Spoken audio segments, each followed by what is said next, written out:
Radio Publique Africaine.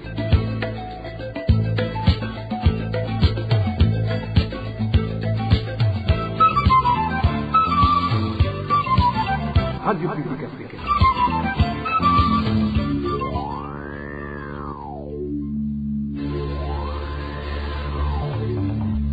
C'est le moment de suivre le journal parlé en français. À la présentation, Nadège Ilakose. Merci de nous avoir choisis. Bonsoir et bienvenue dans le journal de ce dimanche 29 décembre 2024, dont voici les titres.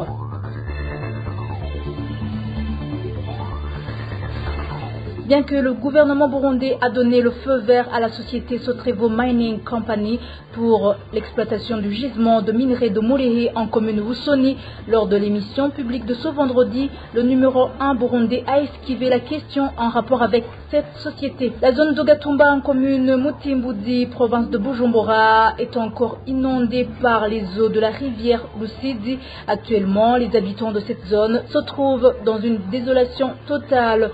Dans ce journal, vous allez aussi écouter la rétrospective pour l'année 2024 dans le secteur juridique qui a été caractérisé en grande partie par la violation de la loi. Tout de suite, le développement de ce journal.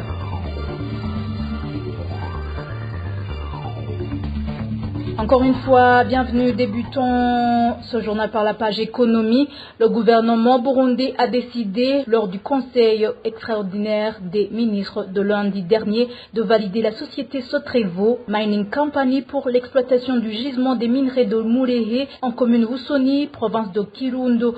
La société Sotrevo Mining Company s'est vue attribuer 80% des revenus issus des gisements, alors que le gouvernement du Burundi ne se contentait d'une modeste part de 20%. Cette décision ne laisse pas indifférents certains Burundais, dont les journalistes. Lors de l'émission publique animée ce vendredi par le président Evariste Ndayishimiye, un des journalistes sur place a cherché à connaître quelle est cette société heureuse de cet accord d'exploitation de ce gisement. Je vous propose de l'écouter. On ne peut pas parler d'économie et oublier la question des gisements des minerais. Le dernier conseil des ministres extraordinaire a donné à la société Sotrevo le permis d'exploitation des minerais récemment découverts à Mulehe, en province de Kirundo. Les Burundais voyaient le salut d'assaut justement, mais voilà que la nation va se retrouver avec 20%, alors que la société en question va elle se trouver avec 80%. Est-ce que vraiment ce n'est pas une grosse perte pour le pays, surtout que le gouvernement avait dit qu'il ne permettrait plus de tels vols lorsqu'il avait suspendu plusieurs contrats avec d'autres sociétés qui travaillent dans le secteur et réviser la loi régissant le minerai au Burundi? Ok, quelle est l'origine de cette société qui vient de se voir attribuer ce marché? À qui elle appartient? Quels sont les critères pris en considération pour lui attribuer une mission aussi noble? Quelle est son expérience? Voilà, ce sont là mes questions expériences. Vous dites toujours que le pays regorge de beaucoup de richesses. Il est grand temps que la population en profite.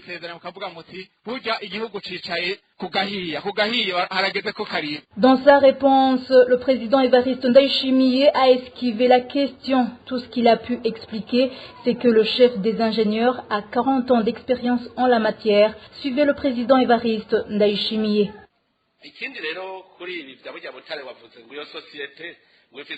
Vous avez demandé à connaître à qui appartient la société, son expérience et ses garanties pour qu'elle mérite notre confiance.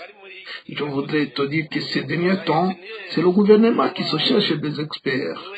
Je voudrais aussi te dire qu'à la tête des ingénieurs à qui on a fait confiance se trouve un ingénieur qui m'a bien rassuré qu'il a 40 ans d'expérience. Ce sont des ingénieurs que nous avons amenés nous-mêmes parce que c'est actuellement nous qui devons nous choisir nos partenaires, alors qu'auparavant, on laissait la société travailler librement sans aucune autre forme de surveillance. Demandez aux sociétés burundaises qui travaillent dans le secteur. Elles font comme bon décembre. Mais actuellement, on a changé. C'est pour cette raison que toute société qui est en train de travailler dans le secteur devait travailler selon le nouveau code régissant les mines. Alors, sois rassuré, et comme vient de le dire le ministre, attendez que l'on travaille déjà pour pouvoir passer à l'évaluation. Les 20%, comme vient de le souligner le ministre, sont mis de côté et l'on se dit que même si l'on perdait sur le reste, on a déjà notre avance dans les caisses. Alors, si les 80% qui restent, l'on va définir comment procéder au partage. Il est à signaler que Sotrevo Mining Company a décroché ce contrat d'exploitation pour 15 ans, subdivisé selon le communiqué du Conseil de ministres en 3 phases de 5 ans chacune. Toujours en parlant économie, la crise du carburant qui perdure à travers tout le pays cause un grand manque à gagner aux agriculteurs de la commune Gihanga en province de Bubanza. Certaines de leurs récoltes ne cessent de pourrir dans leurs maisons par manque de moyens de déplacement et s'ils parviennent à acheminer la récolte au marché à temps, c'est à un prix élevé. Les détails avec Rémi Ndelagakura. La commune de Gihanga est une des communes de la province Bubanza qui sont les plus productives. Le cultive de toutes sortes de cultures, des cultures maraîchères y compris. Cependant, depuis un certain temps, ces agriculteurs font face à une défi, la crise du carburant qui sévit le pays. Elle constitue un obstacle pour l'écoulement des récoltes. Il arrive que nous ayons de la peine d'avoir ou vendre nos récoltes à cause de la pénurie du carburant. Tu as de récolter, tu voudrais le transporter au marché, mais tu manques de moyens de déplacement parce qu'il n'y a pas de carburant. Alors, dans de telles circonstances, on peut manquer comment vendre nos récoltes. Deux fois, certaines récoltes pourrissent dans leurs maisons, faute de moyens de déplacement.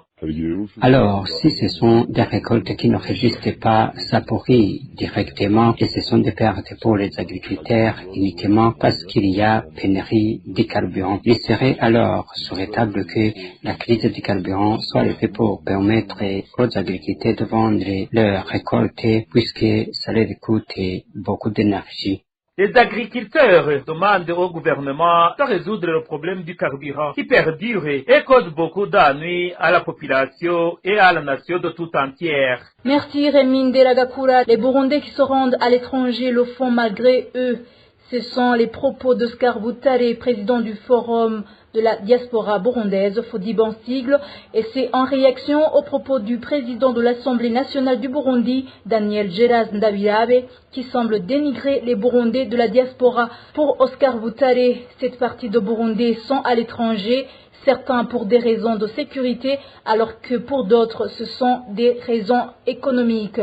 Ce n'est jamais évident de se prononcer, de faire un commentaire sur les propos du président de l'Assemblée nationale, Geraz Ndabirabe. Cela pour plusieurs raisons. La première est qu'on n'a pas les mêmes références. La deuxième est qu'on n'a pas les mêmes codes, ce qui rend très difficile le fait d'analyser ou de faire un commentaire sur ces propos.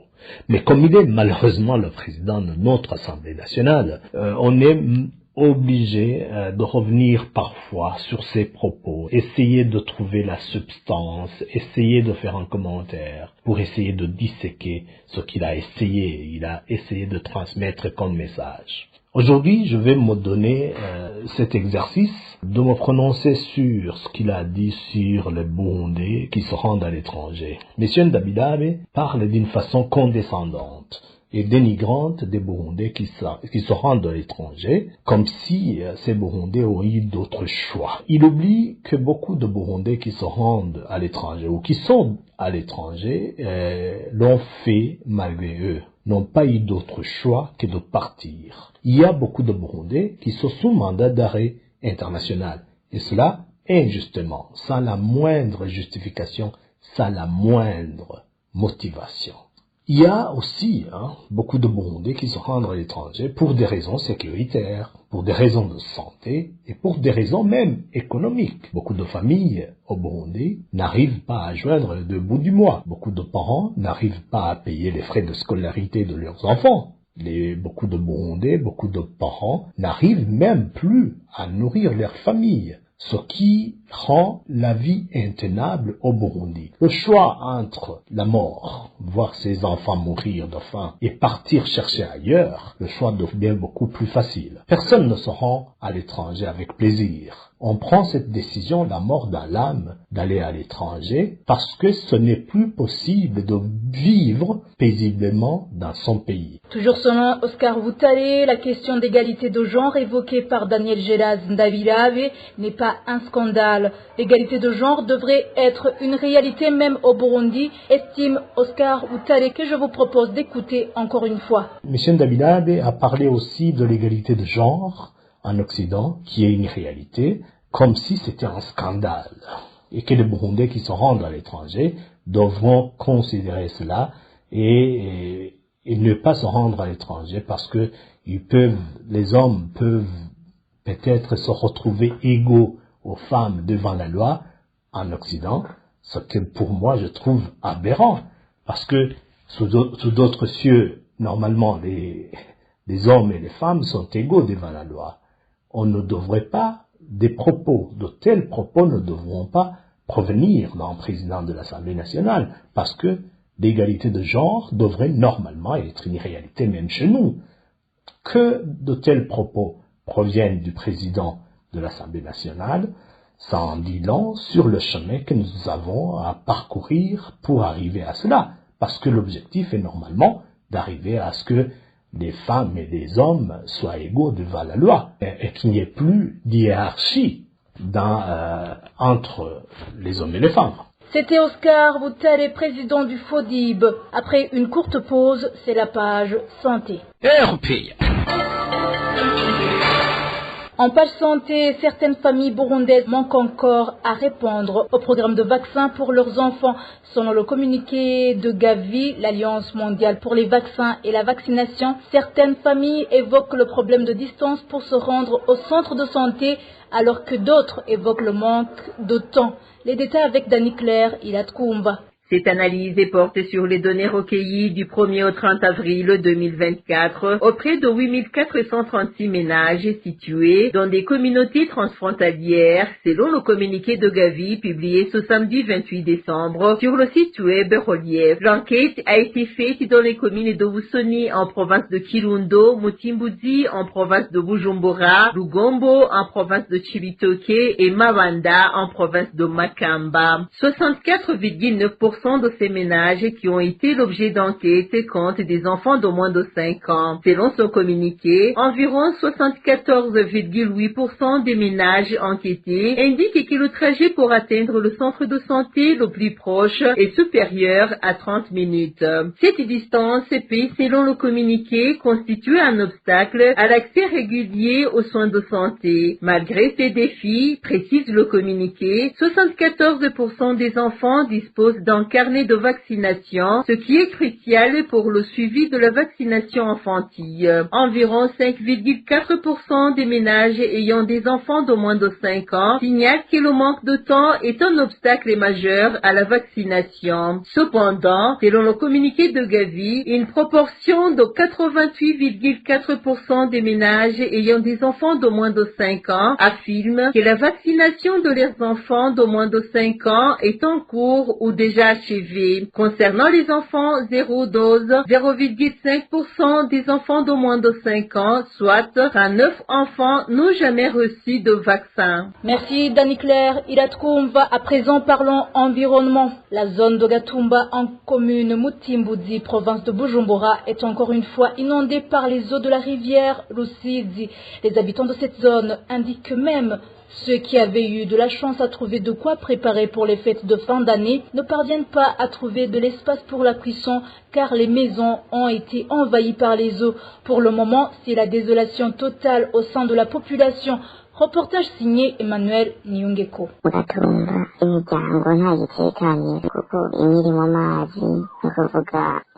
Ces familles qui ne sont pas tranquilles suite au débordement de la rivière Rusizi sont surtout celles vivant dans les localités de Mushasha, Muyange et Kinyinya 2. Les habitants de la zone de Gatumba indiquent que ces inondations ont repris depuis le mois de novembre dernier. Les débordements ont repris au mois de novembre et ont diminué d'ampleur. Ils ont beaucoup augmenté avec fin décembre dans la période de Noël. On ne peut pas trouver des lieux de promenade car partout ce sont des diriges. Ces habitants déplorent le fait que même ceux qui avaient eu de la chance à trouver de quoi préparer pour les fêtes de fin d'année ne parviennent pas à trouver de l'espace pour la cuisson car les maisons ont été envahies par les eaux. Pour le moment, c'est la désolation totale au sein de la population. En général, la rivière Rusizi amène avec elle des poissons. Nous les voyons pénétrer à l'intérieur des maisons, mais pas d'espace libre pour la cuisson. Si on veut préparer de la nourriture, on cherche une table et on dépose un brasier au-dessus de cette table. On peut cuisiner, mais étant toujours dans l'eau, beaucoup de familles n'ont pas pu fêter le Noël à cause de ces eaux. Au mois d'août 2024, les membres de la diaspora natifs de la zone de Gatumba ont initié avec des moyens collectés un projet de construction d'une digue de protection de la rivière Rusizi. Ce projet sera suspendu par le ministre et à l'intérieur dans ses attributions. Dans une correspondance adressée au gouverneur de la province de Bujumbura le 16 septembre 2024, le ministre Martin Niteretse a expliqué que cette action ne cadrait pas avec la décision du gouvernement de délocaliser les victimes des inondations. Merci Emmanuel Nyungeko. La province de Rumonge fait également partie des provinces les plus affectées par les effets néfastes des changements climatiques. Depuis le mois de février, l'Union européenne aide certains habitants de cette province à se préparer et à anticiper. Émile Nibasumba. C'est une action qui offre la possibilité de mettre en œuvre des actions humanitaires entre la prévision et l'occurrence de l'événement avec l'aide d'un financement prévisionnel selon l'Union européenne qui finance ce projet à travers sa direction générale de la protection civile et des opérations humanitaires ECHO en sigle. Selon ECHO, un des chefs de ménage touché par les inondations dans le quartier Kanyenhoko en commune Rumonge se réjouit de la valeur ajoutée de l'assistance en cash parce qu'il a pu renforcer les murs de sa maison et établir des blocs de protection en sable en aval pour empêcher l'eau du lac de franchir sa maison en cas d'inondation. En revanche, lors des échanges avec les bénéficiaires, ceux-ci ont déploré que l'enveloppe donnée comme assistance est petite, vu l'inflation et son impact sur le coût du matériel et du service y afférent. L'Union européenne signale que le risque de changement climatique, dont le glissement de terrain, reste imminent, d'où le besoin de renforcer les activités en cash des ménages à risque pour leur protection. Malheureusement, les populations des zones vulnérables ne veulent pas quitter le milieu à cause de leurs activités génératrices de revenus pour subvenir à leurs besoins quotidiens. Il s'agit notamment des pêcheurs et de petits vendeurs, selon l'Union européenne, qui estime que ce défi reste une équation à résoudre pour tous. L'équipe de monitoring déplore en outre le manque de procédures standards d'opération des activités précises comme le curage, la canalisation d'eau ou la plantation des arbres à l'avance, parce que les données météorologiques ne donnent pas de déclencheur, comme l'avertissement sur les grandes pluies ou la montée de l'eau du lac Tanganyika. Une requête a été lancée pour la mise en place du système d'alerte précoce unifié au niveau de l'Institut de géographie du Burundi, signale ECHO, qui indique qu'il faut aussi harmoniser le niveau de connaissance par la supervision des activités et organiser des échanges entre les comités communautaires de réduction des risques et de catastrophes. En plus de Rumonge, ce projet de protection et d'anticipation face au changement climatique qui est mis en œuvre par le Programme alimentaire mondial, le PAM, la Croix-Rouge finlandaise, la Croix-Rouge du Burundi et d'autres partenaires de l'Union européenne cible aussi d'autres provinces comme Kirundo, Rutana, Bubanza et la mairie de Bujumbura. Merci Emile Nibasumba. Dernier dossier de ce journal. Au cours de cette année 2024, le secteur de la justice a été marqué par la violation délibérée de la loi en gardant en prison des détenus ayant purgé leur peine, ceux qui ont été acquittés et certains prisonniers qui ont bénéficié de la grâce présidentielle. Dans cette même année et dans le même secteur, le président Ndayishimiye a gracié la journaliste Floriane Irangabiye et Madame Emilienne Sibomana qui étaient toutes emprisonnées injustement. Les détails avec Jean-Marie Vianney Hichurundi. En date du 15 août 2024, le président Évariste Ndayishimiye a décrété une mesure de grâce en faveur de Madame Floriane Ingabire, journaliste de la radio en ligne Gichaniro. Au terme de ce décret, la journaliste a bénéficié de la remise totale des peines auxquelles elle avait été condamnée de 10 ans de prison et 1 million d'amende pour atteinte à l'intégrité du territoire national. Ces peines, prononcées en janvier 2023 et confirmées en appel en mai 2023, avaient été dénoncées comme un emprisonnement illégal et injustifié par des ONG nationales et internationales de défense des droits humains et de la liberté de la presse. Dans la même lancée, vers la fin de l'année 2024, le président Évariste Ndayishimiye a pris une autre mesure de grâce pour plusieurs détenus dans le but du désengorgement des prisons. Une commission de la présidence a été mise en place pour la mettre en application. Le président a expliqué qu'il a été au courant des cas des personnes qui sont libérées de prison alors que la grâce ne les concernait pas pour laisser croupir en prison ceux qui devaient être légalement libérés. Par la même occasion, Madame Emilienne Siumana a elle aussi bénéficié de cette grâce et fut libérée le 21 novembre 2024 après exactement 1 année, 8 mois et 13 jours d'emprisonnement injuste. Emilienne avait été condamnée à 5 ans d'emprisonnement ferme et un dédommagement de 7 millions de francs burundais pour l'infraction de dénonciation calomnieuse par le tribunal de grande instance de Gitega. À propos de cette grâce présidentielle, les prisonniers concernés ont dénoncé la lenteur dans la libération, tout en signalant que pas mal de détenus qui devaient être relâchés sont toujours en prison. Au cours de cette année, il s'est également observé dans différentes prisons des détenus ayant purgé leur peine et d'autres acquittés, en plus de ceux qui ont bénéficié d'une grâce présidentielle mais qui n'ont pas été libérés. Cela étant dû par le dysfonctionnement de la justice burundaise, gangrénée par le manque d'indépendance et la corruption.